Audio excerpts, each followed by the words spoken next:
Time now for our big board. Our team of insiders standing by with more on this morning's top stories. And first up, millions are hooked on Pokemon Go, and apparently we are. It's our third day talking about it. Yep. The number of players closing in on Twitter users in the U.S. The National Security Council issuing an advisory. This is big news as concerns are raised about the impact this new obsession may be having on us all. Dr. Michael Frazier, clinical psychologist, joins us now. And we have been talking about this for many days because we see how many people are doing it. We see it all around on the country here. What kind of impact? Because we hear from people who say they are truly obsessed with this, that they have been doing it nonstop, doctor.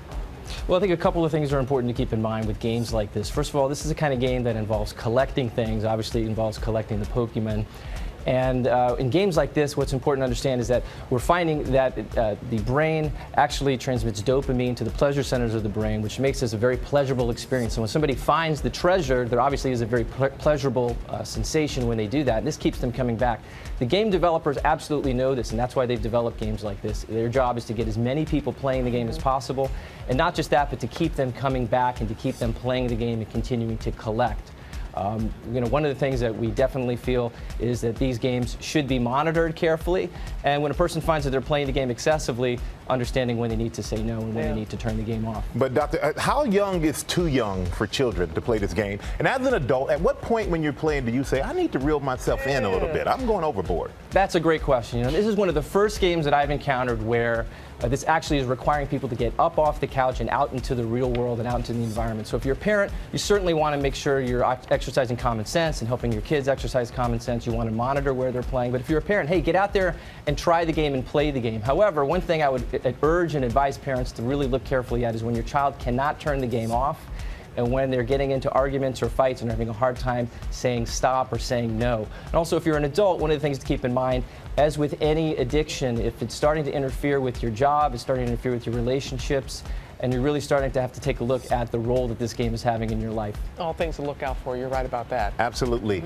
And thank you, Doctor. And next up, Amazon's massive Black Friday like sale known as Prime Day, setting records, but not without complaints. Consumers taking to Twitter with their technical difficulties, and Tori Johnson is joining us this morning to talk about this. And good morning, Tori.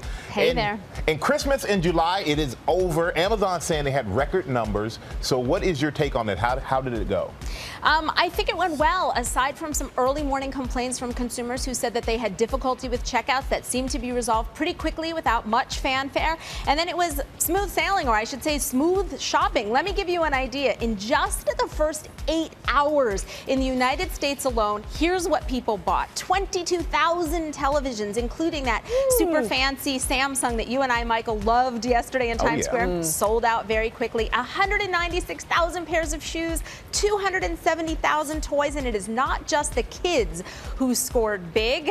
All of us cleaned up big time with what Amazon says is enough Tide dishwashing detergent to wash your dishes for 17,000 years. And kind of a fun bestseller, 23,000 Roombas, which outsold last year's Prime Day. So we're gonna have some clean homes. Wow. Yeah, we are. I think it's a spot that you and Michael did yesterday. That really drove sales up. You pushed it. And also, how about Walmart? I mean, they had made a splashy announcement saying 30 days free shipping.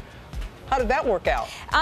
Walmart says it's working out very well. I talked to Walmart last night, and they said, listen, we are focused on low prices every single day throughout the year, not one day and not for just special customers who are members. But they did want in on the action. So all this week they have offered through Friday free shipping, no minimum order, no membership required. But on Amazon's part, this is not just a one and done kind of day. For Amazon, this is not about cleaning out the warehouse and getting us to just buy unwanted goods. This is about hooking customers in Prime, because a Prime member spends more money on Amazon every year than a non-Prime member. And the good news for Amazon is that once we try Prime, we tend to stick with it. And so that free shipping kind of gets us all. I have enough toilet paper to last until, the next century. I know where to get some when I run out. Come to your house. All right, Tori, thanks, Michael.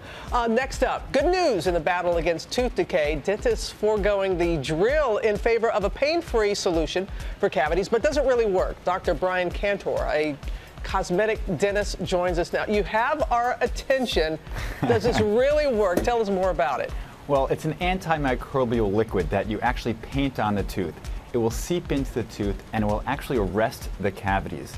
It will kill the bacteria and harden the surrounding tooth structure.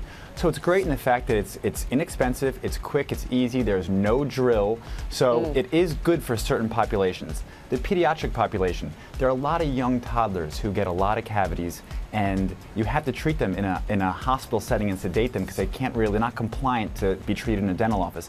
So this product can actually arrest the cavities, allow the child to get a little more mature, and you can treat them in a dental office as they get older. It's great for the geriatric population, nursing homes. People can't make it to the dentist. Right. So instead of having the decay spread, it will actually arrest the decay there. It's especially great for people who can't really afford normal dentistry. It's great for third world countries, lower income areas. It doesn't take place of having normal fillings, but it's the next best thing. Instead of having decay spread all over your mouth, this will arrest and stop the decay. You keep talking about how inexpensive it is. What's the price tag on this? Well, it is very inexpensive because it's a liquid. You paint it on. But there are limitations to this. This is not the end-all. This is not going to change dentistry.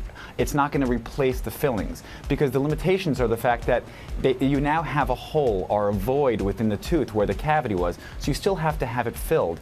And the worst part about this product is that it will stain any part of the tooth that has decay black. And as a cosmetic dentist, I like to make teeth lighter, not darker. There's the catch. You're wondering what the catch is. There is a catch, yes. Well, thank you, the Dr. Cantor, Tori, and Dr. Frazier. Thank you as well for helping us with our big board. Okay, on the big board, show of hands, Pokemon. Who's playing? Who's playing? You can admit it. Go ahead. The guys look like they want to say they are, but they can't let their kids know.